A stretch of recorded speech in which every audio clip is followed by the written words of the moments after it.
My name is Dr. Hannah Rosa. I'm a GP working in the northeast of England, and I also co-host the GP Notebook study groups. Welcome to the GP Notebook podcast. In this episode, we will be discussing chest x-rays and whether we are doing enough of them in primary care. You can find us on all major podcast platforms including Spotify, Apple Podcasts and Google Podcasts. Please follow us to receive notifications about new episodes.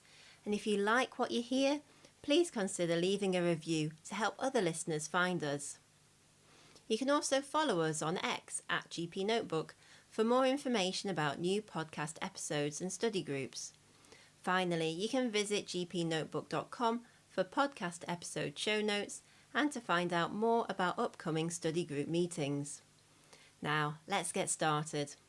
Headlines earlier in the year highlighted that the UK has some of the worst cancer survival rates in the developed world.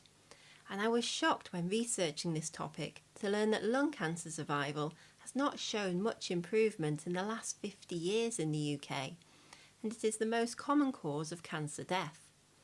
Only around 1 in 10 people diagnosed with lung cancer in England survive their disease for 10 years or more. In primary care, we play a crucial role in the timely diagnosis of lung cancer, but an observational study of English general practices published in the British Journal of General Practice in 2022 found that there was substantial variation in GP chest x-ray rates. So in this podcast, I'd like to delve into this further and explore why diagnosing lung cancer is challenging, and the symptoms and signs which should prompt us to consider an urgent chest x-ray or an urgent referral. I'll then look at what we should do when a chest x-ray returns as normal and which symptoms should prompt us to investigate further for lung cancer. Finally, we will discuss the targeted lung health check programme that is being rolled out across England now, as this will also have an impact on the investigations we may wish to request. So, why is diagnosing lung cancer challenging? Well, often there can be no symptoms or signs at an early stage, which leads to lung cancer frequently being diagnosed late.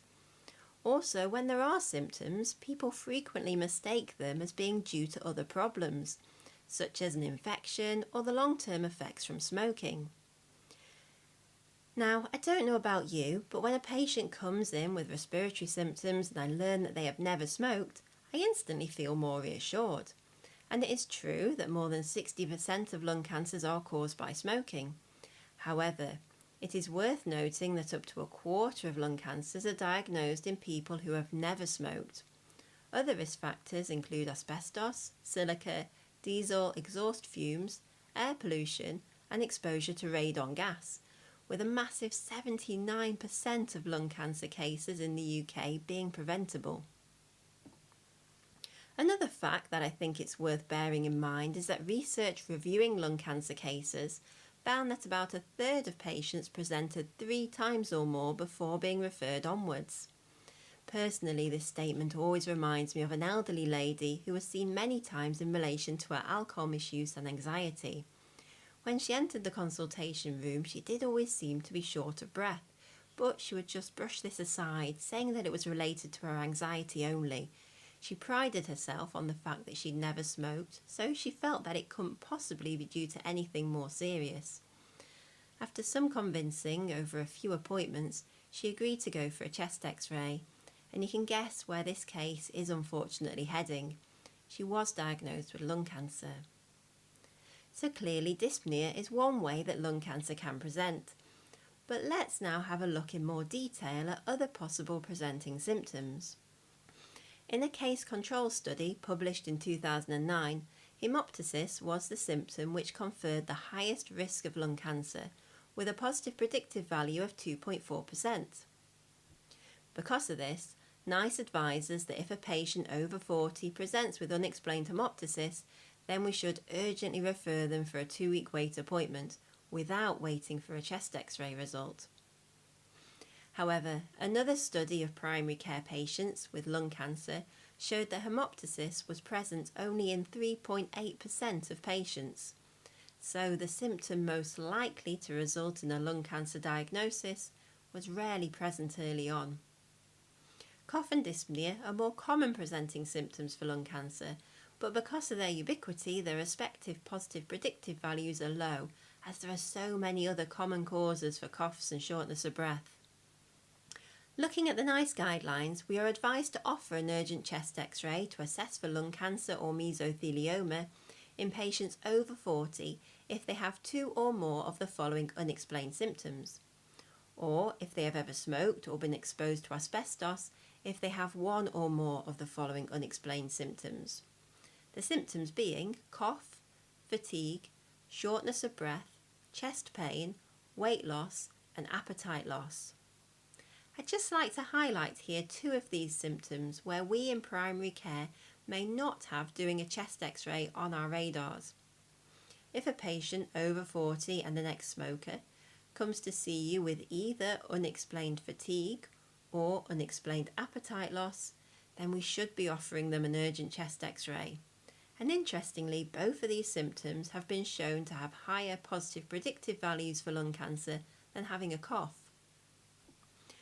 NICE also state that we should consider an urgent chest X-ray to be done within 2 weeks to assess for lung cancer in people aged 40 and over with any of the following: persistent or recurrent chest infections, finger clubbing, supraclavicular lymphadenopathy or persistent cervical lymphadenopathy, chest signs consistent with lung cancer, or thrombocytosis. I feel that it's also worth noting here that Cancer Research UK on their website lists an ache or pain in the shoulder as being a symptom of lung cancer, which they say should prompt patients to see their GPs. And it is true that shoulder pain is the most common symptom for a Pancoast tumour of the lung. However, thankfully these tumours are rare. You may also remember from your days in training that Pancoast tumours can also cause Horner's syndrome. Mesotheliomas can also rarely present with shoulder pain, as can metastatic lung cancers. So if a patient presents with these symptoms or signs, our next step may be to arrange for them to have a chest X-ray. And this is what I'm now going to focus on with a few quick quiz questions for you to try first. Number 1. What is the sensitivity of a chest X-ray for symptomatic lung cancer? Is it A, 60%, B, 75%, or C, 90%? The correct answer is B, 75%. And secondly, a chest X-ray is equivalent to how many days of natural background radiation? A, 3 days, B, 5 days, or C, 10 days? The correct answer is A, 3 days, with a lifetime additional risk of fatal cancer per examination being 1 in a million. Well done if you got them both right. CT scans, in comparison, have a sensitivity of around 94% for detecting lung cancer when used as a screening tool. And the radiation dose of a CT scan is equivalent to 3.6 years of natural background radiation, with a lifetime additional risk of fatal cancers per examination being 1 in 2,500. Now let's think further around that first statistic, that chest X-rays have a sensitivity of 75% for picking up symptomatic lung cancer. This of course means that around a quarter of lung cancers will be missed. This is another reason why diagnosing lung cancer is challenging, and why with high-risk symptoms, especially hemoptysis, we are advised to refer, even if a recent chest X-ray has been reported as being normal. This then leads us on to an important safety netting message, as patients may assume that if their chest X-ray is okay, then they're in the clear. We therefore need to be mindful of this, and when ordering or actioning chest X-rays, we need to tell patients to return to see us if their symptoms aren't improving, even if their chest X-ray has been normal, as they still may need further investigations. This is particularly important for those with high-risk symptoms or signs of lung cancer, as these patients will still require an urgent referral, either directly for a CT scan or via a 2-week wait. When it comes to what constitutes high-risk symptoms that still need an urgent referral despite a normal chest X-ray, there are many factors that can guide us. We may choose to refer based on our intuition, the persistence of symptoms, the presence of other risk factors, or due to patient concern. But there is also research that can guide us. Here the Kappa studies are worth reading, and I've included a link to a review of them in the show notes which accompany this episode. These studies on colorectal, lung, prostate and brain tumours sought to identify the symptoms and signs of cancer as reported to primary care, and to quantify the risks of these symptoms and signs being due to cancer. The review contains tables of the positive predictive values for individual and pairs of symptoms, for colorectal cancer, lung cancer, prostate cancer, and for colorectal cancer based on age, sex and haemoglobin result, and may aid you when deciding on risk. For patients with a moderate or high risk of lung cancer, for example those with symptoms resulting in a positive predictive value of over 1%, then we should maintain a low threshold for considering an urgent referral, further testing or seeking specialist advice, even after a normal chest x-ray. Another reason that it is key to follow these patients up is because their symptoms may be due to other serious causes. For example, loss of appetite may be due to many different types of cancer, including ovarian, renal, bladder, or due to cancers of the upper or lower GI tract. So what about those patients who have a normal chest x-ray and the suspicion for lung cancer or other serious disease is low? Well, this will depend very much on their individual symptoms and other risk factors. Further investigations may not be necessary, or you may consider additional tests, such as using spirometry to check for asthma or COPD, arranging a repeat chest x-ray after 12 weeks, or doing a routine referral. Now, a quick case for you to consider. A 40-year-old lady comes to see you. She's an ex-smoker, and she's concerned about a new unexplained cough that she's had for the last 3 months. Most of you at this point are probably thinking that she needs an urgent chest x-ray. But what if she then tells you that she's 8 weeks pregnant? Would you still be arranging that chest x-ray? Well, the guidance from the Health Protection Agency is that the risks for pregnant women from a chest x-ray are very low, and the risk of childhood cancer per examination is less than 1 in a million. So they state that these investigations can be carried out on pregnant women if they have been clinically justified and if the dose is kept to a minimum consistent with the diagnostic requirements. Now for our final learning point, the Targeted Lung Health Check Programme. This programme was started in 2019 after a study showed CT screening reduced lung cancer mortality by 26% in men and between 39 to 61% in women. People aged between 55 and 74 who have ever smoked are being offered lung health checks. They are currently only available in some areas, but the aim is that they will be available everywhere in England by 2029.